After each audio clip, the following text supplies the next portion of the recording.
오늘 아침 우리에게 주시는 하나님 말씀은 요한복음 19장 17절로 27절까지의 말씀입니다. 요한복음 19장 17절부터 27절까지의 말씀을 세번역 성경으로 봉독합니다. 예수께서 십자가를 지시고 해골이라 하는 데로 가셨다. 그것은 히브리 말로 골고다라고 하였다. 거기서 그들은 예수를 십자가에 못 박았다.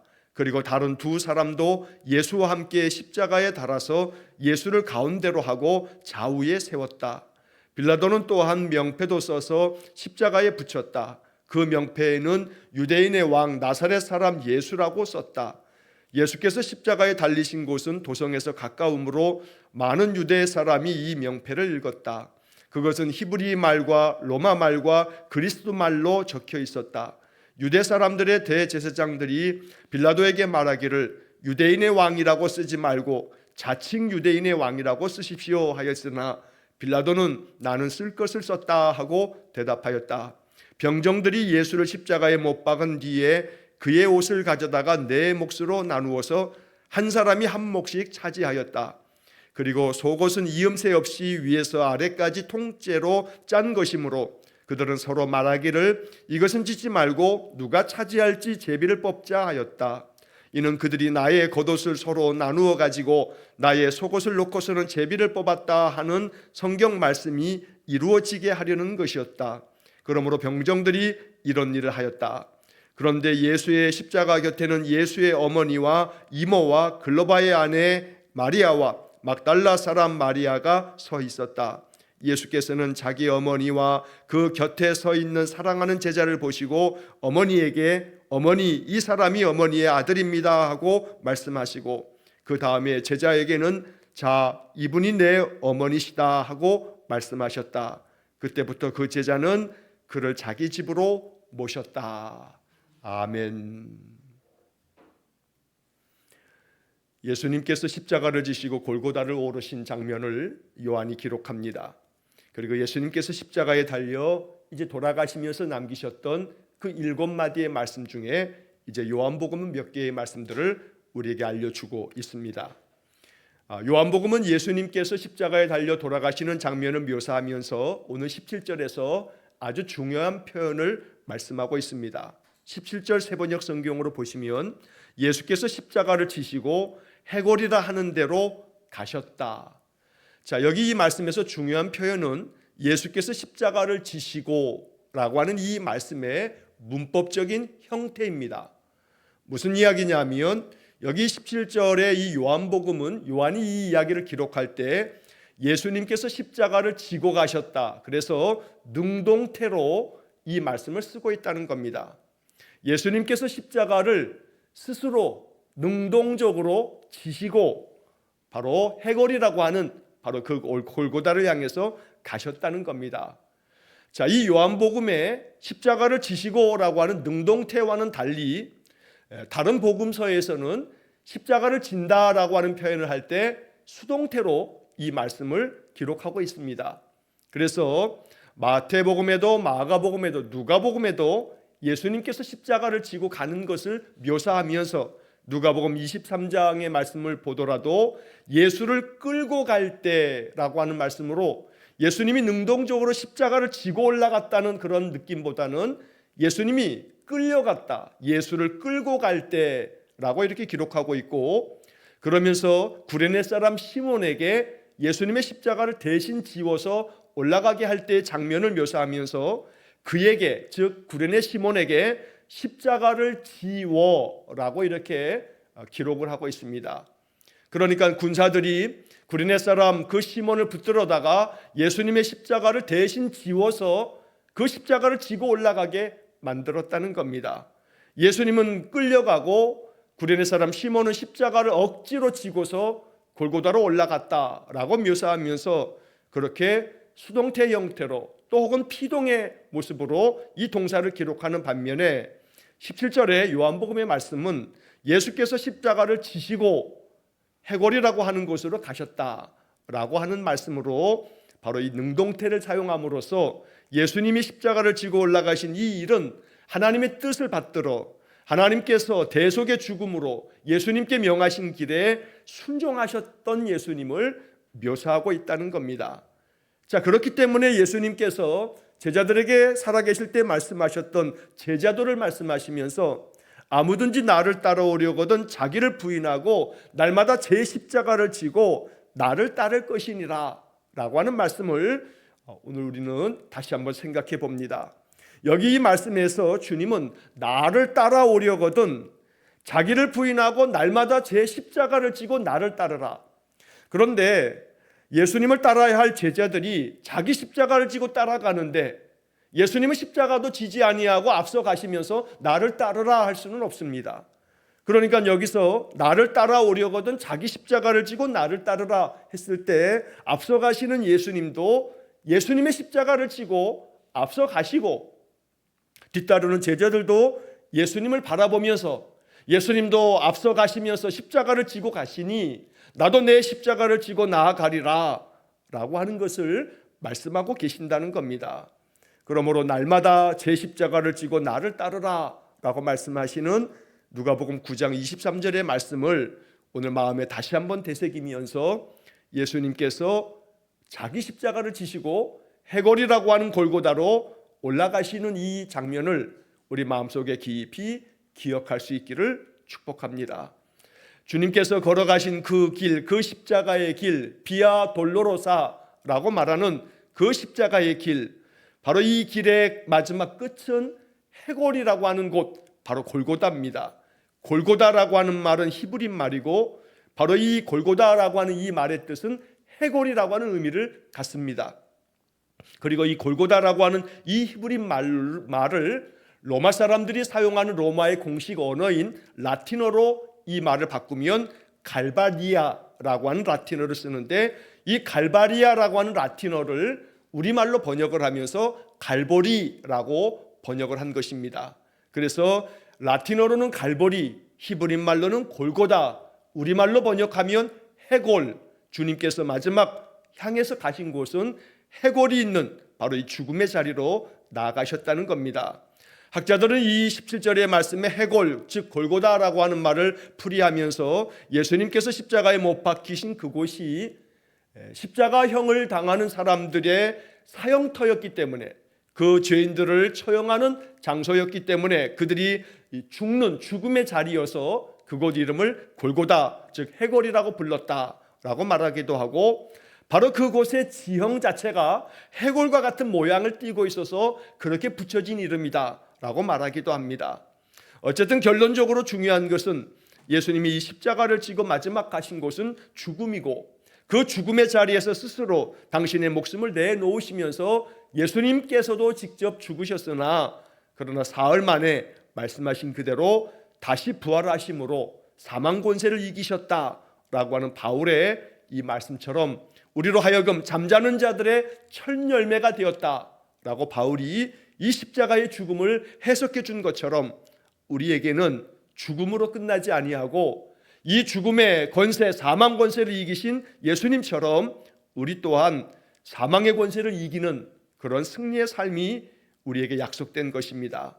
그러므로 날마다 내 삶이 죽을 것만 같을 때 나는 결코 죽음의 자리에 머물러 있는 자가 아니라 우리 주님과 함께 바로 다시 살아날 부활의 소망을 갖는 것이 바로 주님의 제자의 믿음일 것입니다.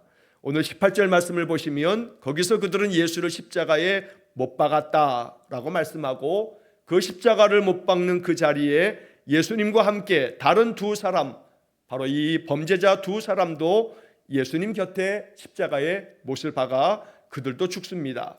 자, 그런데 이 18절의 말씀에서 요한은 이 이야기를 적으면서 이렇게 이 이야기를 묘사합니다.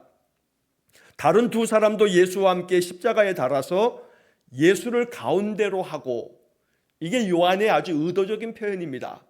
예수를 가운데로 하고 좌우에 세웠다.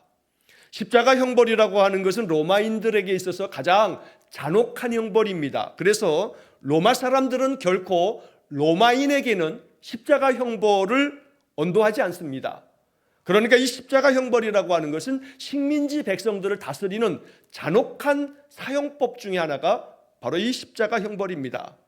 많은 학자들은 유대인 역사가들도 그렇고 또 기독교 역사가들도 이 로마 시대 로마의 이 십자가 형벌은 인간이 찾아낸, 인간이 만들어낸 형벌 중에 가장 잔혹하고 가장 가혹하고 인간에게 가장 치명적인 고통을 안겨주는 대표적인 형벌이라고 이야기를 합니다. 그래서 이 십자가 형벌은 반역자에게, 그리고 가장 악명 높은 죄인들에게, 그리고 로마인이 아닌 식민지 백성들에게만 내리는 그런 사형 언도였던 겁니다. 그래서 이 십자가의 형벌을 받으신 예수님을 묘사하면서 요한은 예수를 가운데로 하고 좌우에 그들을 세웠다. 이 모습은 마치 예수님께서 죄인들의 우두머리인 것처럼 묘사한 겁니다. 예수님을 가운데 두었다라고 하는 것은 일부러 요한이 묘사함을 통해서 예수님은 모든 죄인들의 우두머리가 되어서 이 죄인들의 죄를 다 짊어지시고 그 십자가의 형벌의 한가운데 서서 그 십자가의 잔혹한 형벌을 당하셨다라고 말하는 겁니다.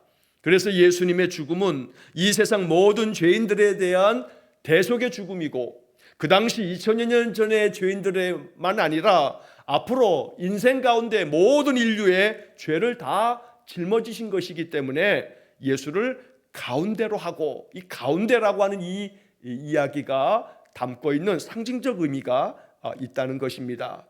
사실 이 예수님의 십자가 형벌은 AD 313년에 로마의 황제였던 콘스탄틴 황제가 로마의 그 국교로 기독교를 승인할 때까지 계속 이어졌던 형벌입니다. 그러나 313년에 콘스탄틴이 이 로마의 국교로 기독교를 이제 공인하면서부터 콘스탄틴 황제는 십자가 형벌을 더 이상 이 형벌로 하지 못하도록 십자가 형벌을 폐지하였다고 합니다. 콘스탄틴은 기독교를 국교로 받아들이면서 예수님의 그 십자가의 죽음을 더 이상 인간에게 전가시켜서는 안 된다 하면서 예수님이 십자가에 달려 돌아가심으로 이제 모든 인류의 죄를 대속하셨으니 십자가 형벌을 폐지하게 만들므로 313년 이후로 이제 로마로부터는, 로마가 어떤 식민지 국가에게도 십자가 형벌로 사람을 처형하지는 않았다고 역사가들은 전하고 있습니다. 예수님께서 그 십자가 형벌 그 한가운데서 우리가 당해야 할 모든 심판을 대신 당하셨다라고 하는 것이 오늘 18절에 담겨진 말씀입니다. 자, 19절 말씀부터 22절까지의 말씀에서 예수님의 십자가를 그 위에 죄패를 써 붙이는 것에 대한 논쟁이 벌어지게 됩니다. 빌라도는 예수님의 그 십자가 위에 명패라고 번역되어 있습니다만 그의 죄명을 붙이는 이 죄패를 붙입니다. 여기에 유대인의 왕 나사렛 사람 예수라고 썼는데 이것에 대해서 대제사장들이 유감을 표합니다.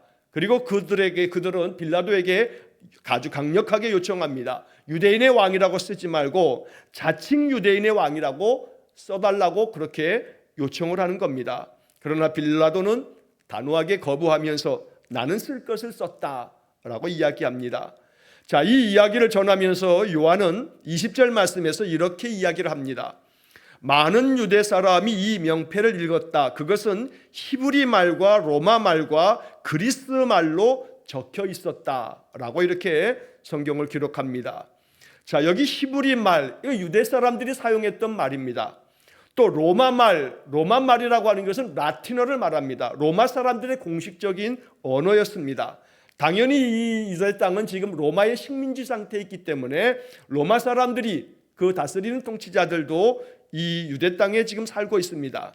로마 사람들도 다 읽을 수 있도록 로마 식민지 상태 그 당시에 바로 이 소아시아 근동 로마 제국이 차지하고 있었던 영토가 얼마나 큰지 모릅니다. 로마 사람들의 말로 적혔다라고 하는 것과 그 다음에 그리스 말이라고 되어 있는데 바로 로마 이전에 이 그리스, 우리는 헬라라고도 말하는데 이 헬라 제국이 온 세상을 통치하다가 이 헬라 제국이 로마에 의해서 망하고 다시 로마 제국이 등장하게 됩니다. 그러나 로마 제국은 헬라의 문화를 그대로 매우 수용하면서 받아들입니다. 그래서 당시에 헬라 사람들의 이 말이었던 헬란말, 그리스 말이 일반적으로 많이 통용되기도 했습니다. 여기서 히브리 말과 로마 말과 그리스 말로 적혀 있었다라고 하는 것은 단순히 그 죄패에 써 있는 글자가 어떤 문자로 써 있나 라고 하는 정보를 알려주기 위해서 이런 글을 쓴 것이 아닙니다. 요한이 이 이야기를 쓴 까닭은 바로 이 예수님의 죄패를 통해서 예수님께서 세상 모든 사람들에게 읽혀지도록 바로 유대인의 왕 나사렛 사람 예수라고 하는 말을 통해서 히브리 말로도 로마 말로도 그리스 말로도 온 세상이 읽을 수 있도록 예수님은 왕이시라는 것을 밝히고 있다는 겁니다. 그래서 자칭 유대인이 아니라 이는 유대인의 왕이다. 유대인은 왕으로 다윗의 혈통으로 이 땅에 오셔서 왕이신 예수님이 십자가에 달려 돌아가시는 것이다 라고 하는 것을 밝히고 있다는 겁니다. 그런 신학적인 의미까지 다 담아서 빌라도가 이렇게 쓴 것은 아닙니다. 신학자들은 이 이야기가 빌라도는 그렇게 유대인의 왕 나사렛 사람 예수라고 적고 있지만 저도 모르는 사이에 빌라도가 이렇게 나는 쓸 것을 썼다라고 말하는 것은 빌라도는 그냥 무심코 그렇게 쓴 것이겠지만 그러나 이 속에는 상징적 의미가 담겨 있다는 겁니다. 이것을 성경학자들은 바로 하나님의 섭리라고 이야기를 합니다. 하나님께서는 이 빌라도의 그 고난으로 예수님을 풀어줄 수도 있음에도 불구하고 빌라도의 그 완고하고 악한 마음이 결국 자기 자신의 정치적 이해관계로 인하여 예수님에게 사형언도를 내리게 하였지만 빌라도는 그의 손을 통해서 죄패의 유대인의 왕 나사렛 사람 예수라고 씀으로써 자칭이라고 하는 말을 요구했지만 그것을 거부하고 이 사람은 유대인의 왕이 아니냐라고 이렇게 썼다는 겁니다. 그러나 하나님은 빌라도를 사용해서라도 예수님은 만왕의 왕으로 유대인의 왕으로 이 땅에 오신 분이심을 밝히고 있다는 겁니다. 그래서 학자들은 이 이야기를 이렇게 해석하기도 합니다. 우리가 예전에 구약의 예언서들 선지자들의 이야기들을 읽을 때 간혹 이런 말씀을 드린 적이 있습니다. 상징적인 예언 행동이다. 어떤 행동을 했는데 그 행동이 상징적인 의미를 가지고 있는 예언이었다라고 하는 말씀을 예언서를 읽을 때 우리가 종종 말씀을 나눈 바가 있습니다. 즉 여기 빌라도가 나는 쓸 것을 썼다라고 하는 것도 마찬가지입니다. 빌라도는 자기의 그 뜻이 하나님의 뜻을 담아서 쓴 것은 아니지만 그러나 이 악한 빌라도를 통해서도 하나님은 하나님의 섭리를 나타내신다는 겁니다. 예를 들면 민수기 22장에서 24장까지의 말씀을 보면 모압 왕 발락이 이스라엘 백성들이 가나안 땅으로 나아가는 과정에서 모압 땅을 지나갈 때에 모압 왕이었던 그 발락이라고 하는 자가 이스라엘 사람들을 저주하기 위해서 저 멀리 동방에서 바로 발람이라고 하는 그 점술가를 불러다가 바로 이스라엘 사람들을 저주하라고 그렇게 돈을 주고 그를 사옵니다. 그러나 발람은 이 이스라엘을 저주하라고 요청하고 있는 이 발락 왕의 이야기를 듣지 아니하고 하나님께서 이 발람을 통해서 이스라엘 백성들을 축복하게 만드십니다. 그것이 민수기 22장에서 24장까지 기록되어져 있습니다.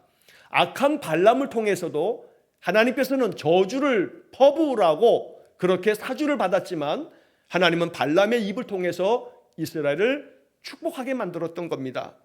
그러므로 오늘 이 빌라도가 나는 쓸 것을 썼다라고 하는 이야기는 빌라도가 의로운 자임을 얘기하는 것이 아니라 하나님께서는 악한 빌라도조차도 사용하셔서 예수님은 자칭이 아니라 온 세상에 왕으로 오셨음을 밝히고 있다는 것입니다.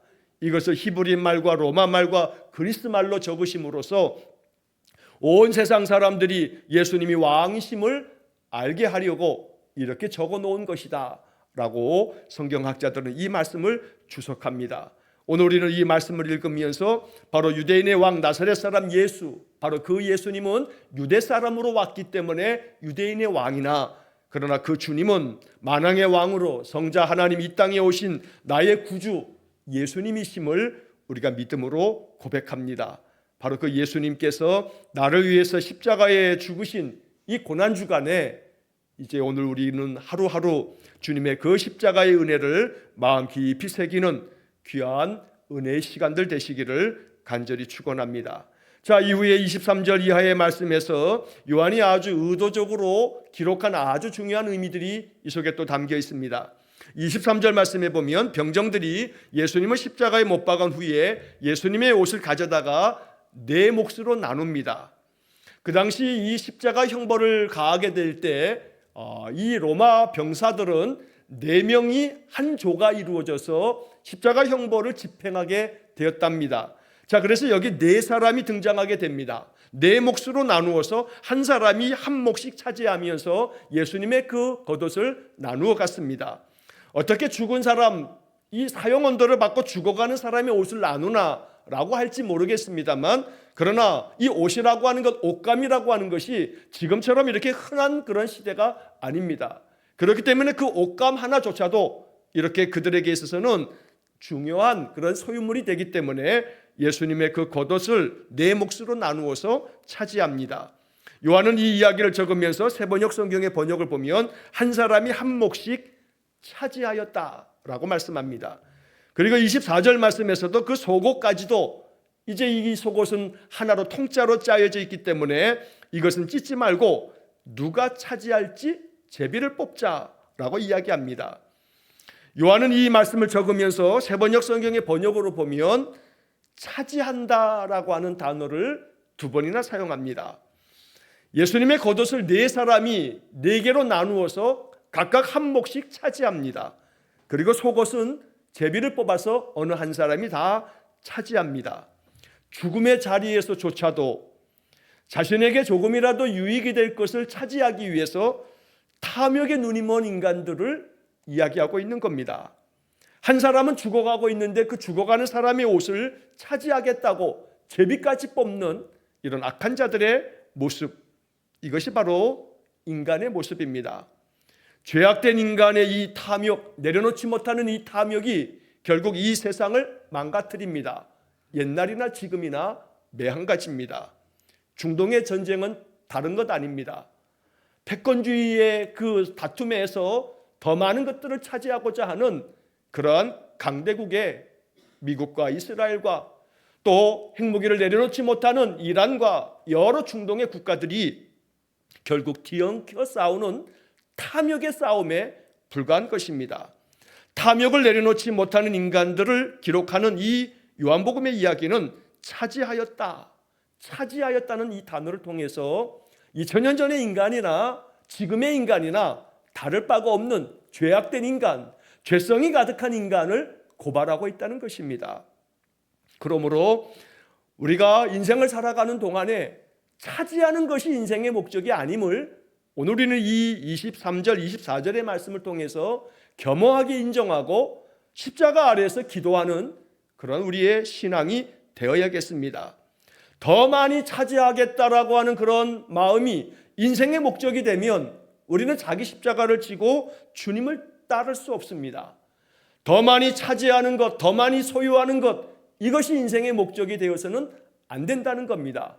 우리는 세상과 다른 목적을 가지고 살아가는 성도입니다. 신자는 세상에서 더 많은 것을 차지하겠다고 몸부림치는 그런 삶을 사는 게 아니고, 나는 하나님의 자녀이고 하나님 백성이니 내가 거룩하니 너희도 거룩하라 말씀하신 것처럼 하루하루 더 거룩해지려고, 거룩해지기 위해서 예배하고, 거룩해지기 위해서 말씀 가운데 거하고, 주님이 내 안에 거하도록 날마다 내 마음의 자리에 주님을 모셔드리고 주님과 함께 동행하는 삶을 사는 것, 그래서 주님이 주시는 세상이 알 수 없는 그 평화를 누리며 사는 것, 이것이 인생의 참된 목적이 된다는 겁니다. 더 많이 차지하지 못했다고 낙담할 필요도 없습니다. 내 안에 예수님을 차지한다면, 예수님의 복음의 말씀을 차지한다면 이것이 인생의 가장 복된 삶이 된다는 것입니다. 그러므로 소유를 더 많이 차지하겠다고 그렇게 혈안이 되어지는 이 4명의 병사들을 요한은 고발하면서 그 다음 이어지는 25절 이하에서는 그것과는 전혀 반대로 대조적인 이야기를 또 기록하고 있습니다. 25절 말씀서부터 보시면, 그런데 예수의 십자가 곁에는 예수의 어머니와 이모와 글로바의 아내 마리아와 막달라 사람 마가가 서 있었다라고 기록합니다. 여기 예수님의 십자가 곁에 서 있는 사람을 묘사하면서 이 요한은 매우 의도적으로 예수의 어머니 마리아, 또 이모, 글로바의 아내 마리아, 막달라 사람 마리아라고 적으면서 4사람을 언급하고 있는 겁니다. 이것이 매우 의도적인 신학적 장치인 겁니다. 네 사람이 예수님의 겉옷을 네 몫으로 나누어서 한 사람씩 차지했다고 하는 23절과 대조적으로 25절의 말씀에서는 그러나 반대로 예수님의 십자가 곁에는 네 명의 여인이 그 십자가 곁에 서 있었다라고 말씀하고 있는 겁니다. 그러므로 오늘 우리는 23절과 25절 이 대조적인 표현을 통해서 나는 어디에 설 건가, 나는 어디 서서 인생을 살 건가 라고 하는 것을 선택하도록 요한은 우리에게 요구하고 있다는 겁니다. 더 많이 차지하겠다고 탐욕의 그 마음을 여전히 붙들고 더 많이 차지하는 것이 인생의 목적으로 살아가는 삶을 살 것인가, 아니면 십자가 곁에서 주님과 함께 주님이 십자가를 지고 나아갔으니 우리도 또한 주님을 따르기 위해서 날마다 제 십자가를 지고 따를 것인가. 그래서 오늘 25절의 말씀의 세 번역은 예수의 십자가 곁에는 이라고 이렇게 기록한 것입니다. 십자가 곁에는 이러이러한 여인들이 4명의 여인이 있었다. 그래서 의도적으로 예수님의 옷을 나누어 가졌던 4명의 병사들과 반대로 예수님의 십자가 곁에 서 있었던 4명의 여인을 기록함으로써 어느 편에 설 건가 라고 하는 것을 우리에게 묻고 있다는 겁니다. 오늘 이 25절의 말씀을 마음 깊이 새기면서 십자가 곁에 서 있었던 그 여인들처럼 나도 십자가 곁에 서서 늘 십자가를 짊어지고 가신 주님을 따르는 믿음의 삶을 살겠습니다. 이것이 우리의 결정이 되고 우리의 기도가 되기를 간절히 축원합니다. 그래서 십자가 곁에서 주님을 따르는 그런 믿음의 신자가 될 때 주께서 우리의 인생을 복되게 여기시고 우리의 삶을 가장 아름답게 우리에게 영광을 허락하여 주실 줄로 믿습니다. 주님께서 걸어가신 십자가의 길을 마음 깊이 묵상하며 날마다 십자가 곁에서 주님을 바라보며 주님을 따르는 삶이 될 수 있기를 주의 이름으로 간절히 축원합니다. 한편 26절과 27절 말씀에서는 요한복음에서는 예수님께서 이 십자가 위에서 바로 그 어머니 마리아에게 당신의 아들이라고 이제 요한에게 그 어머니의 그 남은 삶에 있어서 바로 이 요한을 의지하며 살아가시도록 어머니 당신의 아들입니다 라고 이야기하고 또 제자 요한에게는 너의 어머니라 라고 말씀하면서 이제 27절 마지막에 보면 그때부터 그 제자는 그를 자기 집으로 모셨다 라고 이렇게 적으면서 예수님께서 돌아가시면서까지 어머니를 생각하고 어머니를 어찌하면 좋을까 하는 마음에 제자 요한에게 어머니를 당부하는 그런 말씀을 마지막으로 또 한 말씀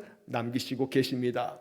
오늘 이 19장이 우리에게 주시는 말씀들을 마음 깊이 묵상하면서 십자가를 지시고 골고다로 올라가신 예수님을 따르는 그런 믿음의 삶이 될 수 있기를 간절히 축원합니다. 언제나 십자가 곁에서 늘 주님을 떠나지 아니하고 주님 곁을 지켜드리는 그런 믿음의 인생이 될 수 있기를 주의 이름으로 간절히 축원합니다.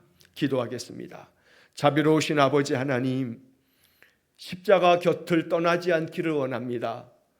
십자가의 주님을 바라보면서 살기 원합니다. 십자가에서 흘려주신 주님의 보배로운 피로 내 삶을 적시고 그 은혜 안에서 살기를 원합니다. 내 마음에 세상 사람들을 따르지 아니하고 세상 사람들처럼 더 많이 차지하겠다는 마음을 내려놓고 오직 십자가 곁에서 주님이 말씀하신 것처럼 자기 십자가를 지고 날마다 주님을 따르는 믿음의 삶이 되게 해 주옵소서. 이를 위해 아침마다 예배하며 아침마다 말씀을 마음에 새기고 아침마다 기도하면서 하루하루 인생을 살아갈 때 주님, 우리 성도들의 모든 삶 속에 성령으로 임하사 우리의 인생길을 인도하여 주옵소서. 오늘도 한날의 삶을 주님께 의탁하오며 예수님 이름으로 기도하옵나이다. 아멘. 우리 구주 예수 그리스도의 은혜와 하나님 아버지의 극진하신 사랑과 성령의 교통하심이 십자가 곁에서 주님이 우리에게 보이신 아름다운 그 십자가의 길을 따르기를 간절히 소원하며 기도하는 머리 숙인 귀한 성도들 위에와 저들 가정과 온 가족들 위해 영원토록 함께 하시길 축원하옵나이다. 아멘.